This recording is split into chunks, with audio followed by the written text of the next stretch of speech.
मध्य प्रदेश में एक बार फिर ओबीसी आरक्षण का मुद्दा गूंजता हुआ नजर आ रहा है। 13% ओबीसी आरक्षण से होल्ड हटाने की मांग को लेकर भोपाल में बड़ी संख्या में यहाँ पर ओबीसी के लोग यहाँ पर जमा हुए हैं। अलग अलग संगठन, ओबीसी महासभा, गुर्जर स्वाभिमान संगठन सहित कई ऐसे संगठन हैं जो सड़कों पर उतरे हैं। यहाँ पर देखिए तस्वीरें यहाँ पर अंबेडकर पार्क की हैं। रविंद्र भाटी जी भी यहाँ पर पहुंचे, उनसे बात कर लेते हैं। सर, क्या मांग है, क्या चाहते हैं आप लोग? यहाँ बैठे हैं धरने पर, बड़ी संख्या में आए। चाहते हैं ओबीसी वर्ग, SC ST वर्ग, इनको इंसान समझा जाए, इनको केवल चुनावी हिंदू ना समझा जाए।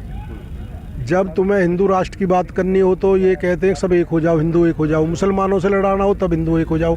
तब इनके मान सम्मान स्वाभिमान की बात आती है। इज्जत के साथ ही स्कूलों में पढ़े, समान अवसर इन्हें मिले, समान अधिकार इन्हें मिले, इनको नौकरियां मिले संविधान के हिसाब से, आरक्षण के हिसाब से, तब ये हिंदू नहीं रहते हैं।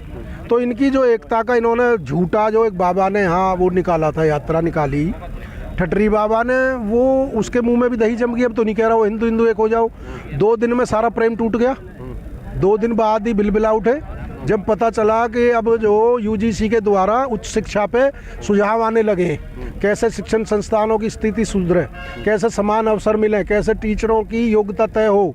जब ये पता दुनिया को पता लगने लगा, पूरे देश को, कि 95% तो प्रोफेसर ही एक विशेष वर्ग के, 93% असिस्टेंट प्रोफेसर एक वर्ग के, और देश के जितने विश्वविद्यालय हैं, स्टेटों के विश्वविद्यालय हैं, 80% हिस्सेदारी जनरल कास्ट के लोगों की है। तो इन्होंने सोचा ये तो सबको पता चलेगा, ये अपने हक अधिकार की बात करेंगे तो बवाल मचाओ। अरे इसमें ऐसा कानून में ऐसा क्या आ गया? कानून तो बहुत बने देश में, दुरुपयोग होगा। बताओ कौन से कानून का दुरुपयोग नहीं हो सकता? आप बताओ कौन से कानून का दुरुपयोग नहीं हो सकता? और जब जो समिति बनेगी, निगरानी समिति बनेगी, कमेटी समिति बनेगी, उसमें कुलपति हेड होगा। और कुलपति कौन है सारे? उसमें एक प्रोफेसर होंगे, एक शिक्षाविद होंगे, एक मानवाधिकार आयोग के होंगे, एक प्रशासनिक अधिकारी होंगे। वो जांच करेंगे और वो जांच करके तब तय करेंगे कि ये आरोप सही या गलत है। भाई जांच से किसको डर हो रहा है? चोरों को ही तो डर होता है कि यदि कानून सख्त बनेगा, या डकैतों को डर होगा, या रेप करने वालों का होगा, या उत्पीड़न करने वालों का। मैंने तो एक वो कवि है, क्या नाम है, कुमार विश्वास, मैंने उसका वो देखा था ट्वीट। उसने कहा मैं अभागा स्वर्ण हूँ। अरे भाई तू कैसा अभागा स्वर्ण है? तू खुद लेक्चरर, तेरे पिता वो रहे प्रोफेसर, उसकी घरवाली RPSC की सदस्य रही, उसका भाई VC रहा, उसकी लड़की लंदन में किंग्स कॉलेज में पढ़ती है। यार ऐसे तो सारे अभागे बहुजन समाज को भी अभागा बहुजन बना दो, इतने सारे पद दे के। तो ऐसे लोगों की अच्छी, क्योंकि वो कवि थे, सब लोग उनके फॉलोवर थे, SC ST के लोग भी उनके फॉलोवर थे, OBC के भी लोग। अच्छा वो उन्होंने जातीय प्रेम जाग गया। सुभाकर मिश्रा एक पत्रकार है, वो बड़ी सामाजिक न्याय की बात करते हैं, उनका जातीय प्रेम जाग गया, वो बिलबिला उठे। अरे भाई मीडिया में तुमने कब्जा कर रखा, कॉलेजियम से न्यायपालिका में कब्जा कर रखा, यूनिवर्सिटीज में कब्जा कर रखा, कुलपति सारे आप हो। और यदि 70 सालों में 70 साल से पिट रहे थे SC ST OBC, यदि इनके लिए 4 प्रावधान दे दिए, कानून दे दिए, तो बवाल मचा दिया। जबकि अभी तक एक शिकायत नहीं आई। तो SC ST OBC अब चुनावी हिंदू नहीं रहेगा, अब बहिष्कार करेगा इनका। हमारी वोट से नेता बनते हैं। यदि 90% OBC SC ST के लोग अपने अधिकारों को, वोट की ताकत को जान ले, तो ये की जमानत नहीं बचेगी। ये दिखाई इससे नहीं मिलेंगे, ना ये सांसद बनेंगे, ना ये विधायक बनेंगे।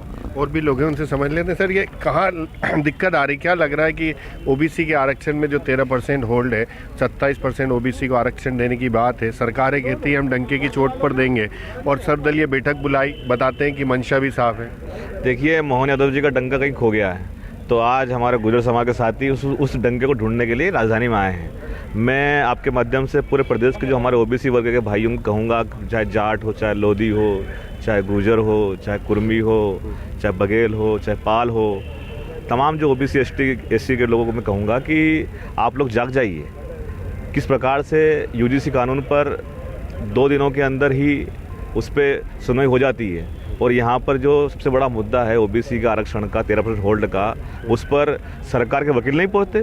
सॉलिसिटर जनरल तुषार मेहता क्या कर रहे हैं? क्या उनको सिर्फ AC बंगले में रहने के लिए बनाया गया है?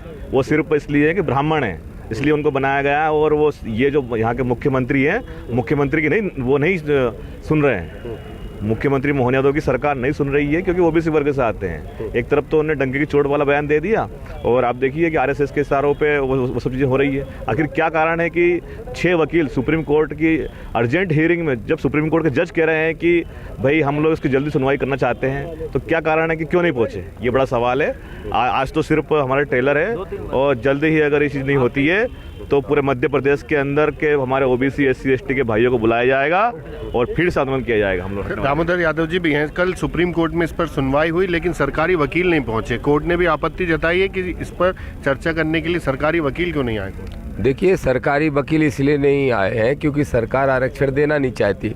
मोहन यादव जिस सरकार में बैठे हैं और जिस पार्टी की सरकार है, वो पार्टी तो मनुवादी है, और मनुवादी सोच ये कहती है कि जो शोषित वंचित वर्ग है, जो दलित हैं, पिछड़े हैं, आदिवासी हैं, इनको ये गुलाम बना के रखना चाहते हैं। लेकिन अब गुर्जर स्वाभिमान संघर्ष समिति ने जो निर्णय लिया है, मैं हूँ, अस्तेजी हैं, हमारे प्रदेश अध्यक्ष जी, हम सब साथी आए हैं, आदरणीय भाटी जी आए हैं, इसलिए सब पहुँचे हैं समर्थन देने के लिए। और आज मोहन यादव को निश्चित रूप से उनकी खुफिया विभाग खबर देगा कि दलित और पिछड़ा एक साथ मंच पे आके ओबीसी वर्ग की और 13% होल्ड हटाने की लड़ाई लड़ रहा है। अगर मोहन यादव को जरा भी समझ होगी तो आज उनको समझ जाना चाहिए, और नहीं समझेंगे तो फिर गुर्जरों का इतिहास, गुर्जरों का आंदोलन तो उन्होंने देखा होगा राजस्थान का, और यादवों का इतिहास तो वो जानते ही होंगे। हालांकि वो मनुवादी यादव हैं, लेकिन मैं अम्बेडकरवादी यादव होने के नाते उनको समझा रहा हूँ कि समझ जाओ, बहुजनों में आते हो गिनती के लिए, और नहीं समझे तो फिर समझाने के लिए अगली बार जब सड़कों पे उतरेंगे तो फिर उनके लिए भारी मुश्किल होगी। हमारा लेके रहेंगे, 13% होल्ड हटवाएंगे, और हम तो ये कहते हैं जिसकी जितनी संख्या भारी उसकी उतनी हिस्सेदारी। अभी जैसे सरकार ने नहीं सुनी आप लोग की बात और जल्द इस पर कोई फैसला नहीं होता है तो क्या करेंगे आप? हम लोग अगला स्टेप जो है सड़कों पर उतरने का लेंगे, क्योंकि आज हमने जो है शांतिपूर्ण जो है अपना धरना प्रदर्शन किया। आप देख सकते हैं गुर्जर समाज इसका नेतृत्व कर रहा था, लेकिन संपूर्ण बहुजन समाज के लोग इस मंच पर थे, और अपने हक अधिकार की लड़ाई, आने वाली पीढ़ियों की लड़ाई, आने वाले भविष्य की लड़ाई को लड़ने के लिए हम सब ने मन बना लिया है।